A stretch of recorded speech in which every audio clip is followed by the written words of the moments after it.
Hey everyone, welcome back to the All Things Private Practice podcast. I'm joined today by a repeat guest, friend, colleague, co-worker, Sabrina Longley, who is a passionate, I just fucked up your bio that I was just giving you credit on because I said it wrong. Sabrina is passionate about offering lived and clinical experience to support both clients and other mental health providers related to topics including racial justice, neurodivergence, fat liberation, teen mental health, and DBT.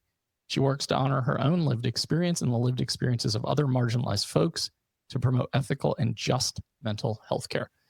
And I was just giving Sabrina credit off air about giving me a better bio this time than the first time she was on, which I think the bio was like, I'm Sabrina, I'm a social worker. And okay, I think it was maybe slightly, I think it was, I'm Sabrina, I'm from North Carolina, I'm a social worker. Yeah, it was probably that iteration. So better, we're moving in the right direction. Today you want to talk about building a fat affirming practice. And I know you kind of mentioned we're heading into the holidays right now. When we're recording, it's the end of October. When this comes out, it'll probably be the end of December-ish, early January, which, you know, is all of a sudden resolution time. And I'm going to get my shit together time. Right. And you mentioned something off air, which made me laugh, which was like, I hate my body and help me make money off of it. So here we are. I really like what your burned out brain does to some of these. My working memory is trash. Okay. I just had 𝗁𝗲𝗄𝘆𝗀𝗲 on, and I was talking about working memory and how there's a painting to the left on my wall that is uneven, and it was bothering me 2 podcast recordings ago, and I meant to straighten it out. And then I told her about it 20 minutes ago, and I meant still haven't done it. Straighten it out. And now I'm looking at it again. So my working memory is trash. It's just trash. I will try to remind you as we wrap this one up to go back to it. I sometimes will do that at the end of session, like just remind my client, I'm like, this was the thing that you did right at the start of session. Yep. Yeah. You know, when I'm in that seat, I'm like, I'm great at that. And then when I'm take my own advice, it's always so hard. Okay. What was the phrase that you said that made me laugh? The like weight loss industrial complex, the goal of it, right, is to say, hey, we hate your body and we want to make a lot of money off of how much we think that it's bad. Sure. That's way more articulate and accurate than what I said. So, yeah, and that's very, very true. And, you know, I think the holiday season in general has to be hard, right? Like if you are someone who's going to be spending any amount of time, whether it be through Thanksgiving, through Christmas, Kwanzaa, Hanukkah, New Year's, anything where it's communal based and you're around a bunch of people, people do like to comment on your physique. They like to comment on your weight or lack of weight. Like I know when I am skinnier in my life, people are like, oh, you look so healthy. Yeah. And I'm like, wait, what? I just lost like 10 pounds because I haven't been sleeping for a month. Yeah, no, there's some kind of really strong confidence that people have in making body comments, right? Yeah. Whether because they think that it's like a kindness or because they think that they have a right to like be the health police in some way. Yeah.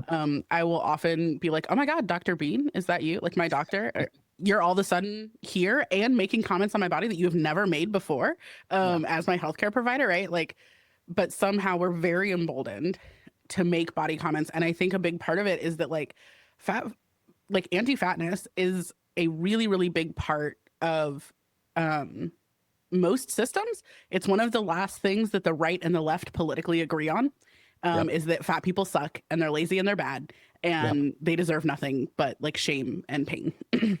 And so, you know, when that's kind of like, it's coming from everywhere, you get a lot of people who feel very confident, like making comments that like, I will sometimes share things that people have said to me or to my friends and people's jaws hit the ground at like how bold it is to say that to someone you don't fucking know.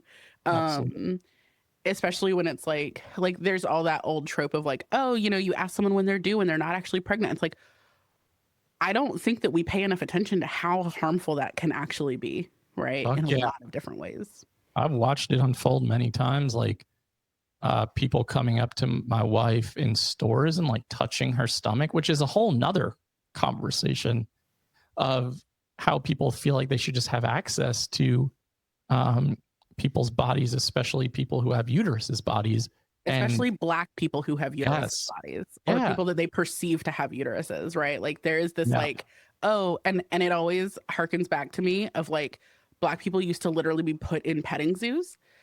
And I'm like, you don't see how this is actually an echo of that same pattern happening again, but yeah, you think it's okay because of how we stand socially, yeah, both from a absolutely. racial perspective, but also because my body is something that you are perceiving, that like there are comments of like, oh, I'm so glad that you're getting healthy. And it's like, you don't actually know anything about the state of my health unless I have shared it with you. Yep. And that like none of the things that are part of the state of my health have to do with anything about my weight. I Yep. was in a car accident and I broke my back. I use a Yep. cane and it's not because I'm fat. It's because I broke my back. I would have Right. broken it if I was skinny too. Like Sure. that isn't something that would have changed. But I think a lot of people are really in that. And unfortunately, like in mental health, it is one of the first things that we go to is Yep. like, oh, our clients need to be moving. And like that is actually how they'll feel better emotionally. And yes, I think that movement can be really helpful and important, but to assume that your fat clients are not moving already is a Right. really big problem. I actually Absolutely. went, Reagan Chastain is a fat athlete and a statistician and like activist. And I went to a talk of hers recently. She was down here in Durham, and she was talking about how she's a marathon runner, and she went to the doctor, and the doctor was like, even if you just walked like 10 minutes a day, it could do wonders for your health. And she was like, well, I ran 5 miles yesterday. So, and he was like, well, you don't have to lie. Oh, First of all, why would I make up that? Like, why would that be the lie I would go to? But like, there is this automatic assumption that we know the activity level, the yeah. food intake, all of these different things. Even like, I know people with diabetes where their doctors will be like, you need to change what you're eating without ever asking what they're Right. eating in the What are first you place. eating? Yeah. There's Right. a lot of implicit bias and there's a lot of assumption. And that automatic equation of like fat equals lazy, fat equals less than, fat is a bad word. And you mentioned this in your talk in Greece about like traveling while fat and Mhm. how concerned about losing a suitcase in a area where they may not have clothing that would fit your body. Yeah. And I think that was eye opening for a lot of people in that room because they were like, oh, I've never thought about sizing that way. I've never thought about like discriminatory practice in terms of like the fashion industry in that way. Mhm. Yeah, there's actually a really cool like little graphic made by the Fat Lip. Like is there thefatlit.com. And it kind of goes through the way that we in the fat liberation community talk about like the different levels of fat, right? And so because fat isn't a feeling, Right. right? Fat is an access issue, right? And so I don't feel fat. I literally cannot buy clothes in certain stores. They do not make Right. my size. I go to specialty stores, right? So I'm about a torrid size 4. Um, and I became a torrid size 4 like during lockdown. So I was a torrid size 3 before that. And let me tell you, like the amount of access that I had to clothes shrank drastically. And Yeah. we use torrid because that's a really big, famous, like popular plus size brand and retailer in the United States. And so they're a little bit standardized, but women's clothes are always kind of bullshit in terms of standardization. But like I need a seatbelt extender. I asked for one on my flight from um, Canada to Athens, and they Mhm. forgot to bring me one. Spent that entire flight with no seatbelt on because like they didn't really like I was all the way in the window. They couldn't really see if I like they come by and check if you have it, but like I'm Right. fat. They didn't know is it Sure. under I don't know, and they just forgot to bring me one. I don't care that much because like if the plane goes down, I don't know what this little tiny seatbelt's gonna do for me. But that like it's not even something that they're really paying that much attention to, Right. right? And so, um, there's all of these things that I keep a track of in my head that other people don't have to. And so this chart kind of goes through like there's small fats, and like there are ways in which, you know, maybe you sometimes have to shop in a plus size store, but a lot of times a straight size store will carry clothes that you have. You fit in most seats that are publicly available in, you know, in these different places. You don't need a seatbelt extender, all these things. And then Right. there's mid fat, right? Which is a little bit like you need a little bit more of that like specialty sizing. You don't fit in all the things. Sometimes you have to shop online. And then there's super fat and infinite fat. And that's when you start getting into like 4, 5, 6 plus like sizing. And like sometimes even online, like even plus size stores in person do not have my bra size. And sometimes they don't even have it online, right? Because of the way that bras are made. And it's annoying and it sucks. And so then, you know, when a lot of like even dietetics, right? So like dietitians and nutrition therapists and things like that, like a lot of them are thin and a lot of them are like straight sized or at most like small fat. There aren't a lot of fat providers in that space. And so it ends up being that like, okay, like how is this person going to respond to me? Are they going to Right. understand that I'm not just saying I feel fat and it's a cognitive distortion that I need to fix? Are they going to Sure. understand that I literally do not have access and that I was so panicked before my flight to Scotland because I was like, I fit every single piece of clothing that I wore in Scotland. I fit in my carry-on and then my little backpack that I carried as well, which we were not sure was going to get through. Yeah. My little my personal item, which is supposed to be like tiny, was the same size as my carry-on. I sent Patrick a picture and he was like, I have concerns. You know, I did have concerns for, you know, more for the reason of like, what are they going to tell you? Or like, what are Right. they going to say? But, you know, it was eye opening for me because you were like, well, I have to have this. Like, I can't Right. not have this. And I'm not going to check a bag because I'm so concerned that if the bag gets lost, which is so fucking common these days, Mm-hmm. then what am I going to do in this other country? Like, if I don't have access to clothing, if I don't have access to like clean underwear and bras, because like I just can't find them. And Right. you know, for me, I really appreciated you sharing that information because that was not at the top of my mind. Yeah. Um, and I think as someone who I have like body dysmorphia and I Mhm. constantly think that I'm fat, I also have access to all of The the things that things you that you need. just listed that you may not. Yeah. And I think that that's an important thing too, right? Is like that still matters, right? That like Mhm. that is the way that the anti-fatness in the culture shows up for you in the same way that Yep. you as a white cis male are still affected by the patriarchy, Yeah. right? You are still affected by anti-fatness, just not in the same ways. Right. And so Absolutely. like we have to be aware of those differences in order to actually serve both parts of the population. Yep. That's a huge important distinction. So with that being said, moving into affirming practices, Mhm. tell us about what that means. So like anything, it means a little bit different to everybody. Sure. But I think that one really important part is to start from especially if you're not active in the fat liberationist space, right? Start from the I do not know Yep. space, right? I don't know what my client eats. I don't know if they are what I would consider healthy or unhealthy. I don't know if they care about being healthy. We don't owe health to anyone, right? Sure. And so, like, really starting from a curious spot as much as you can before trying to say, like, oh, but like, you need to move your body. Don't presume that you know how much they do or don't do that, or how much they can or cannot, which is a whole more disability Right. focused thing, right? For sure. Um, you know, have like I remember, so you said, so I've got an office in Raleigh, and you messaged one day and were like, do you have like couches and chair? Like, do you have everything you need in the office in Raleigh? And I was like, you know, like a better couch would be nice. It was actually this one that was in our office. I got it for free. It's bad. And you were like, here's a budget, find a new couch. And I was like, okay. And I immediately went and like went to the weight ratings on Wayfair because I want the highest weight rated couch, partially because like I work with teens, you know, we have folks who work with couples, we have folks who work with multiple people in a family. If multiple people in a family are in the office and need to sit down and are fat, we need a couch that is weight rated to support everybody who needs to sit on that. Right. Right. And I never want it to be that a client comes in and is like, "Ooh, is that going to hold my weight?" Because I've definitely had that happen. Sure. And it's scary and it feels bad to have to think about that as the first thing that you think about in the beginning of your therapy session. Right.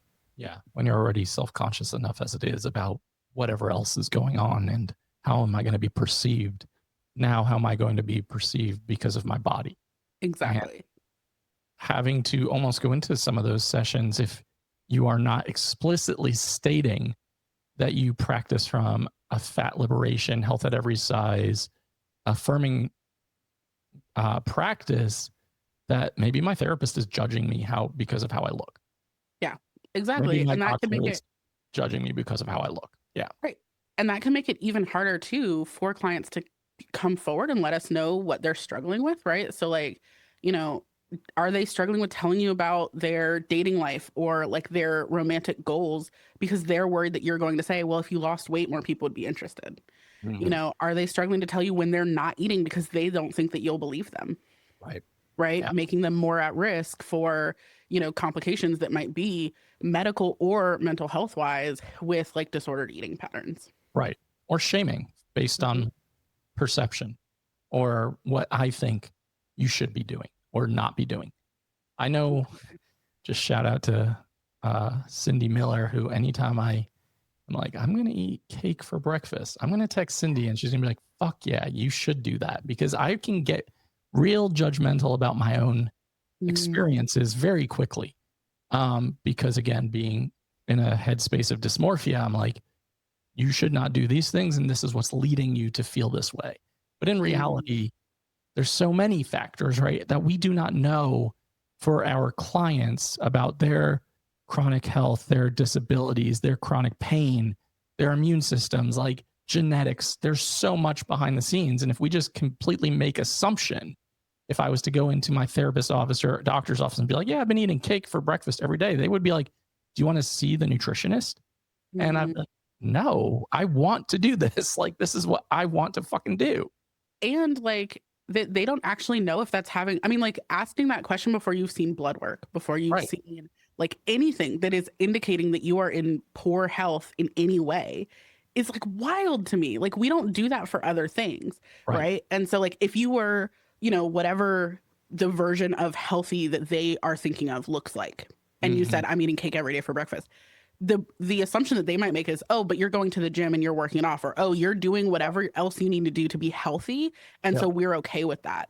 You know, there's a post that I saw that was essentially like, when you're fat, what you get prescribed from the doctor is what other people call anorexia, Mm. right? Like I have been prescribed since childhood. I've been fat since I was a kid, right? Like fat and tall since I was a kid the whole time, right? And I have been literally prescribed the eating patterns that are in line with anorexia, except that anorexia also has a weight limit, Right. Right. right? Which creates even more damage, right? And mental, like, manipulation from the medical systems and the mental health systems. And it can really lead to some significant disordered eating patterns. Mhm. It can be so negatively impactful and so damaging. And also, like, if we're taking medical advice at like from people who say they know what they're talking about, the person in charge of the Department of Health and Human Services, it's fucking wild. So like, Yeah. Well, so but even before that, so when like the term obesity was starting to like kind of come forward, and basically the weight loss industry asked the World Health Organization, WHO, to come together in order to like set the standards. And the WHO were like, we don't have the time or money for that. And the weight loss industry funded fully the meeting of the WHO that set right. those standards. Oh yeah. So like the entire thing that what we think of as health is completely funded by and organized by the weight loss industry. Right. And there's billions of dollars in that. And think about how many people join the gym to start the new year off. How many Hmm. people go to the gym more than once after they sign up that membership? That whole mechanism is contingent on people signing up because they're like, I'm going to make new year, new me, and then Hmm. falling off. And there's so much money in the portrayal of what is fit, what is healthy, what's desirable, Hmm. and pushed in front of you all the time on media. Yeah. It's what's interesting to me is that like it never is actually about health, Right. right? Like they say it is, but realistically, there are healthy people at every weight in the world. And there are quote unquote unhealthy people at every weight in the world. Yep. And like at the end of the day, I don't really know why my health is your business if you're not my doctor. Yep. And even then, like it needs to be my business first. Like I have to decide that that's what I'm invested in. And what my measures of that are. Like this is kind of the same thing as like there are ways in which I will never be healthy to certain degrees because I am disabled. Like that's just not you know what my body is. And so like these systems are also entwined in that way. But yeah, there's like all of this money to be made, and that is something to keep in mind when you're seeing weight loss ads, when you're seeing, you know, all these things. And then when you have a client sitting in front of you, don't Yep. be part of the system that is making money off of people hating themselves. Absolutely. That's really well said. And I like what you said about being curious, just being open-minded and curious and not judgmental. Really thinking of Ted Lasso right now. And ultimately just thinking like, I don't know anything about this person. How am I to make assumptions based on body type? Yeah, exactly. And where did that urge come from, right? Who empowered me to feel that way? Do I trust them? Sure. Do I think that they have my best interest at heart? Do I think that they have other people's best interest at heart? Yep. I think the answer to that is usually no. Yeah.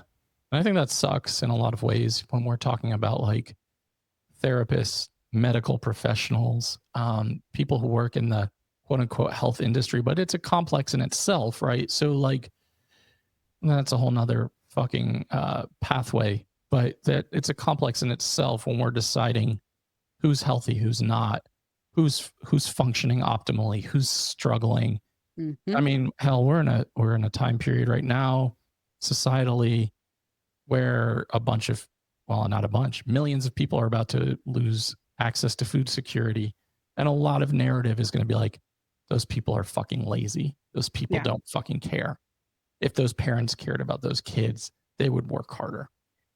It's interesting too, because I'm seeing a lot of similar things that happen when the autism like list was coming out of like, oh, but autistic people can pay taxes and they can't, and like Right. trying to almost justify why we should care about people.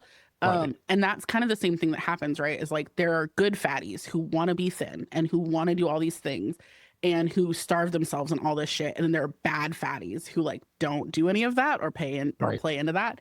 And at the end of the day, right, like even those types of things is like, I don't give a fuck if they're lazy. They could literally, I don't really believe in laziness, but if I did, I don't give a fuck if they're lazy. They still deserve to eat. Yep. Like that is at the end of the day how it works. You're a Yep. person with a body who needs food. That's the end of it. It's humanity, right? Like I always think about who wins when groups of communities are divided like that, about like, if you want to say good fatties, bad fatties, autistic people who maybe are lower support needs versus higher support needs. Who is fucking winning when these groups are at each other's throats about who's good and who's bad? Yep. Class consciousness, baby.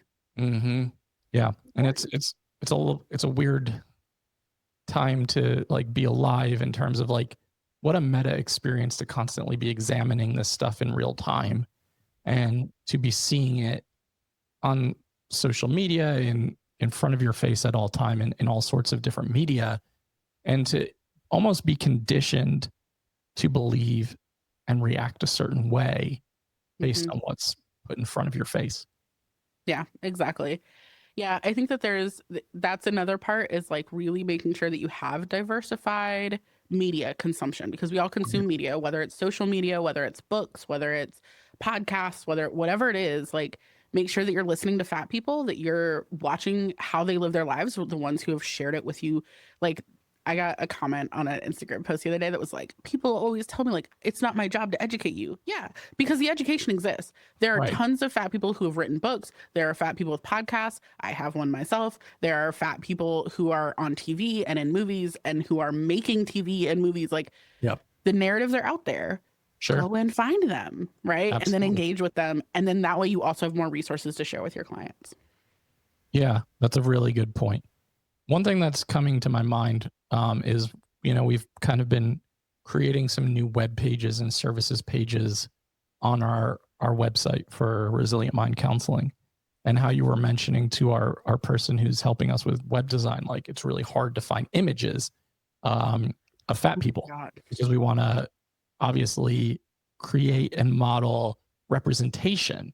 And if all the Canva images are like the same fucking image, or there are basically none to be found, that's problematic. Yeah, well, and it's not even like none to be found. It was, I can't find any pictures of happy fat people who aren't at the gym, Right. of large fat people, of fat people smiling. Like it's a very specific type and narrative that is really hard. I actually ended up using like Unsplash, which did have some, which was really nice, but like Yeah.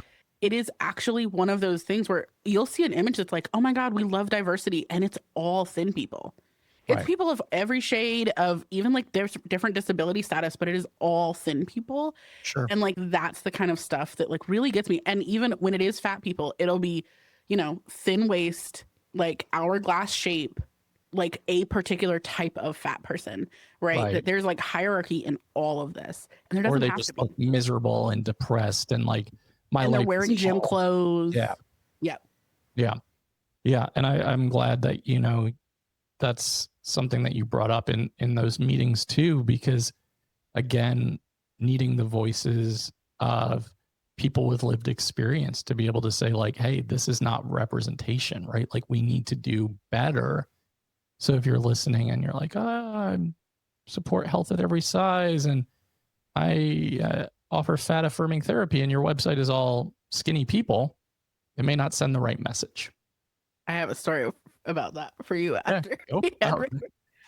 That's an off-air story. Okay. It's an off-air story. It's not like bad. I can tell part of it on air. Just I was meeting with my dietitian, and she was like, oh, like there are these really cool like cards that kind of go through these different words about body affirmation, and they're made by this person with this practice. And I was like, I don't have the cards in front of me. We meet virtually, but I was looking them up online, and I was like, are any of the cards fat people? Like the whole point of this is like to build like body confidence, and there are no fat people. And so, she was like, oh, oh no. And it's like, yeah, like I think it's really easy again when you are not exposed to a particular thing, like it's really easy to default to what you see all the time. And so if you're not seeing fat people because you're not actively looking for them, even if you are fat yourself, like that's the other part, right? Is like I see myself more than other people do. Like average folks who aren't on Zoom meetings all day or things like that in therapy. But like there are actually a lot of ways in which if I don't specifically curate my environment, my friend group, my work colleagues, I don't like, I do hire anyway, ADHD. My social media, like the movies that I watch, fuck the porn you engage with. Like there are tons of ways in which you need to make sure that those are all diverse in lots of different ways. Right. Or you are going to start normalizing one thing over another. Yeah, that's a great point. Very good point. Yeah, I think that's a great transition point and final perspective for everyone listening. I always appreciate your takes and I always appreciate learning from you. So I think just keep doing what you're doing and getting your voice into the world. And I know you have some ways that you are doing that for people who might be interested. So please share that. Yeah. So since it's just made the first of all, I'm doing a lot of things, and so I feel lots of ways about that. Yeah, so since the last time I was on, I started a business. So I offer consultation, training, speaking on all the things Patrick listed earlier and more. And you can find those things at my website, which is radicalinsightsconsulting.com. I'm also Radical Insights Consulting on Facebook and Instagram. I also host a podcast with my friend 𝗁𝗲𝗄𝘆, where we are two aspec autistic kinky therapists who talk about relational stuff for aspec autistic kinky folks. And so you can find that at Aces Up Your Sleeve, wherever you listen to podcasts. We also have a Patreon for some bonus content.